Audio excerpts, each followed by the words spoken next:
Now, of course, we're anticipating the next album. Now, how's that sound going to be like? Are we going to see you experimenting a bit more? Do we have a working title? Well, I haven't coined a title for it yet. Maybe because I'm still trying to finish all the recording that I have to do on it. But this is going to be a different one. How? It's not going to be the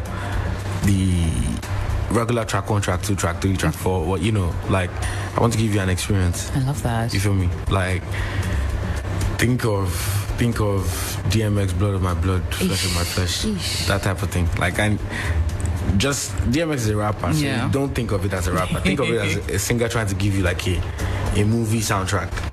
You feel me? Like I need you to feel something that you've never felt before on any album. You feel me? So I'm listening to a whole lot of albums this period, and hearing the tweaks, what they did right and what they did wrong.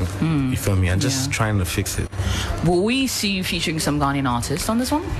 Yes, I do have plans of putting Black Sherif on it. Yes, I was about to ask. We were supposed to make a record in Lagos, but something happened with my flight that day, and I had to dash out of the country immediately. I was so bummed because he was just staying so close to me. No. Yeah. But trust me, we intend to actually fix up a session in Ghana. So what about his brand attracts your brand?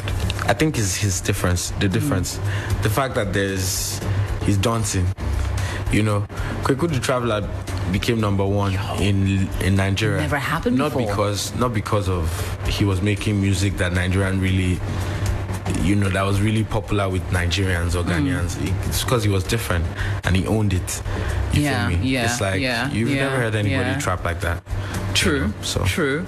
And it was exciting. It was nice to see. That was really exciting and refreshing. Yeah. You feel me? What's been the hardest thing